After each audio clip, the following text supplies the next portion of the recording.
Alors je vous ai mis le lien de ce fichier en description. Google Colab, en fait, c'est un service de Google qui permet d'écrire du code Python et de l'exécuter dans un navigateur. Alors ce qu'il faut savoir, c'est que cette exécution se fait sur les serveurs de Google et non pas de votre côté en local. Ce qui veut dire que potentiellement vous pouvez utiliser une machine peu performante, et ce qui veut dire aussi c'est que Google vous met à disposition en fait des GPU qui sont spécialisés dans le calcul de l'IA, et des GPU potentiellement même très puissants et très chers. Donc en l'occurrence sur les versions Pro et Pro Plus, la plupart du temps on a des machines attribuées qui sont des GPU P100. Dans le commerce ça coûte 5000 €, donc voilà. L'abonnement est pas gratuit c'est sûr, mais c'est quand même assez intéressant d'avoir à disposition des machines aussi spécialisées et aussi intéressantes pour ce type de calcul. Donc le premier truc à faire c'est de lancer le setup. Donc voilà, faut dire exécuter malgré tout. Donc là il va attribuer une machine du côté de Google. Donc on voit qu'il m'a attribué donc un Tesla P100, ce qui est très bien. Donc ensuite on clique là-dessus, ça va donc créer les dossiers dans son Google Drive. En gros, il faut avoir 3 ou 4 gigas de disponible. Donc voilà, ça c'est fait. Ensuite, on peut exécuter tout ça à la suite. Ça va prendre un peu de temps. Donc là, il installe toutes les librairies, tout ce dont il a besoin, mais donc sur le serveur de Google. Il n'y a rien à modifier ici. Juste attendre. En revanche, on peut modifier par ici. Alors, ce que je conseille de faire pour cacher le code, c'est de double-cliquer dans cette zone grise. Donc à ce niveau-là, il n'y a rien à changer. Par contre, la partie intéressante, c'est ici. Il s'agit en fait des modèles d'OpenAI donc qui étaient entraînés pour identifier le lien entre le texte et des images. C'est vraiment, en fait, c'est ça qui est génial dans cet outil, c'est qu'il utilise des modèles qui ne sont pas du tout faits pour créer des images à la base, mais pour les décrire. Ou en tout cas pour relier texte et image, quoi. Et si je regarde ici, en fait, voilà, donc il y a un exemple. Il attribue une note entre cette image et ce texte. C'est tout ce que font ces modèles. Faut savoir que c'est des modèles vraiment très très complexes. Ils ont été entraînés sur 400 millions d'images. Donc ils sont scrappés sur internet avec leur descriptif. C'est vraiment, il n'y a presque pas de supervision, c'est vraiment un apprentissage sur de très grosses bases de données, quoi. Là on voit les différents modèles donc, qui ont été entraînés. Je souligne particulièrement celui-là et celui-là, qu'on retrouve en fait ici, donc le 14. Ce qu'il faut savoir c'est qu'il est très gros, en fait il fait presque 1 giga, celui-là c'est pareil, il fait presque 1 giga aussi. Même plus, il me semble. Sur la version gratuite, il ne faut pas les activer parce qu'il n'y aura pas assez de mémoire en fait pour les exécuter. Après, si vous prenez une version pro, je vous conseille de cocher celui-ci. Et éventuellement de décocher celui-là. On va laisser comme ça. Donc là, j'exécute. Ça va download les modèles. Ensuite, pendant que ça télécharge, on peut modifier ça. Donc ça, c'est le nom du dossier sur son drive, tout simplement. Mettre test.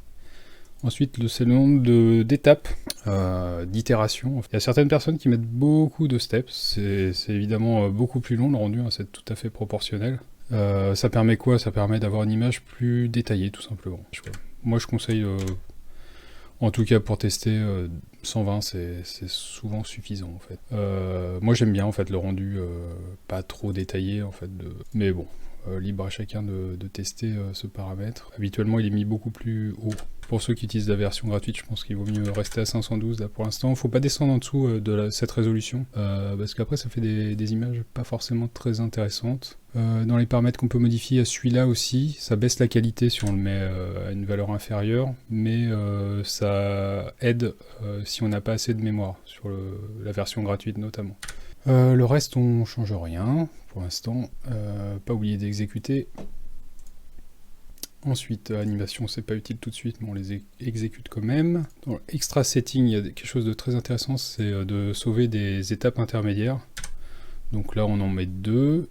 Et personnellement, j'aime pas que ça soit séparé dans un dossier à part. Je préfère que toutes les images soient la suite. Donc ensuite, attends, j'ai exécuté. Hop.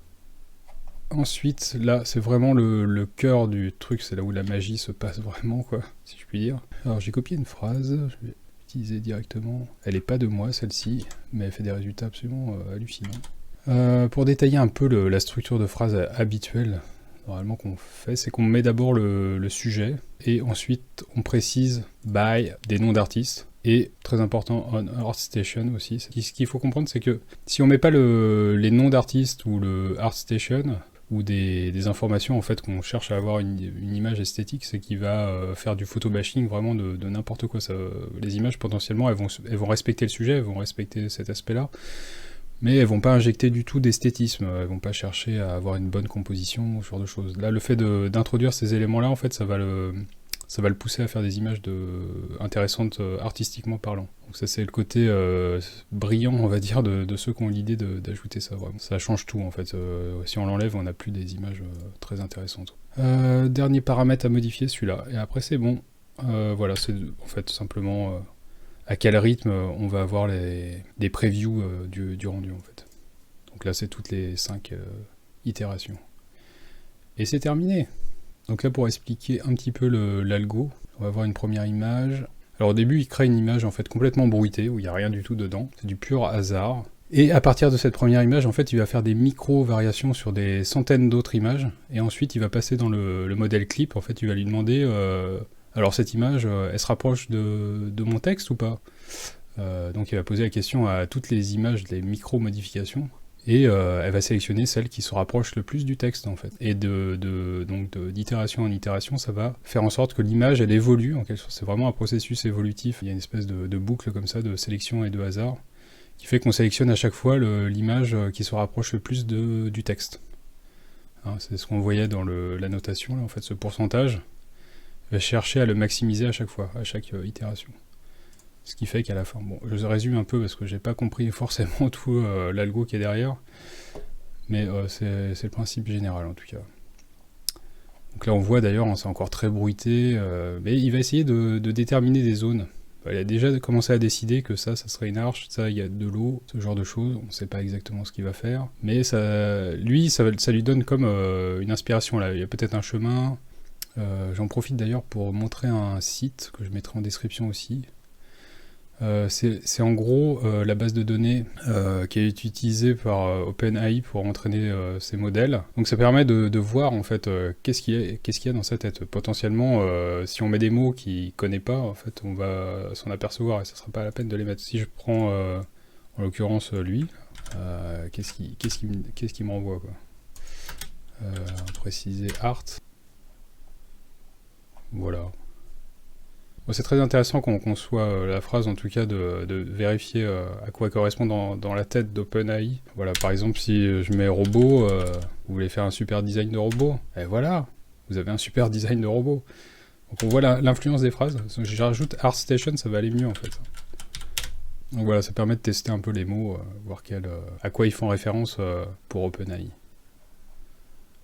Voilà l'image qui commence à arriver. Alors ce qu'il faut comprendre, c'est que donc il y a une partie très aléatoire en fait hein, dans cette création d'images. Et le même setting, strictement le même, sans aucune modification, il va produire plein d'images différentes en fait. Hein. Évidemment semblables, mais quand même différentes. Donc c'est assez intéressant de laisser tourner le processus très longtemps, potentiellement toute la nuit. Alors je vais juste préciser aussi quelque chose, c'est que en fait il y a tout un sujet de recherche qui est en cours sur comment écrire ces phrases-là. Hein, parce que en fait, c'est vraiment la clé de la réussite ou d'images intéressantes ou non.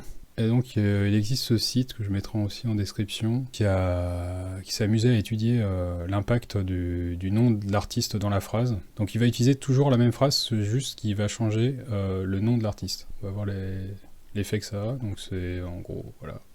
Ouais, ça, c'est la phrase. Et donc il y a juste ça qui va changer, hein. Juste le nom. Donc on a ce résultat-là, ce résultat-là. Je vais pas toutes les montrer parce qu'il y en a vraiment beaucoup. Assez fou quoi, la variabilité. Voilà, chaque artiste a une interprétation différente en fonction de son vocabulaire. Ces images-là n'existent nulle part. Voilà, il y en a beaucoup, beaucoup, beaucoup. Pas détaillé. Et donc, ah, c'est fini. Ok, on peut arrêter ensuite le rendu. Là, le précédent rendu, il l'a mis dans mon drive. Si vous voulez modifier donc la phrase, il faut stopper ça. Peut-être on va prendre un artiste quelconque. Allez, allons pour lui.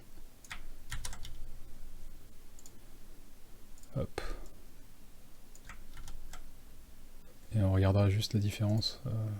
Donc là, il faut exécuter cette cellule pour enregistrer en fait la modification.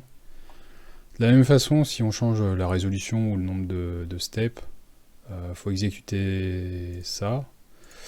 Mais on n'est pas obligé d'exécuter ensuite toutes les cellules qui sont dessous. En fait, on peut aller directement ensuite à diffuse et commencer. Donc ça, c'est le résultat de l'image précédente. Alors là, on voit qu'il manque des steps, hein, clairement. Ça pourrait être beaucoup plus intéressant, quoi. Voilà, parfois il y a des images qui sont mieux que d'autres, hein, évidemment, c'est pas toujours garanti.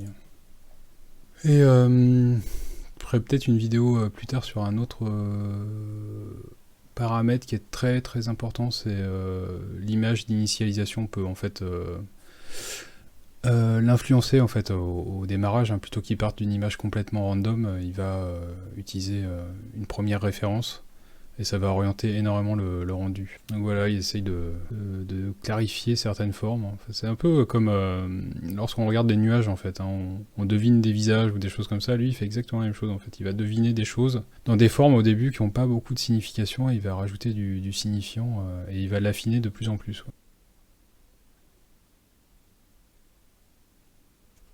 Mais voilà. Voilà, faut beaucoup expérimenter pour obtenir les résultats qu'on veut. C'est pas forcément facile à contrôler, mais l'enjeu c'est vraiment la phrase, quoi. Faut trouver les bons mots-clés et voilà.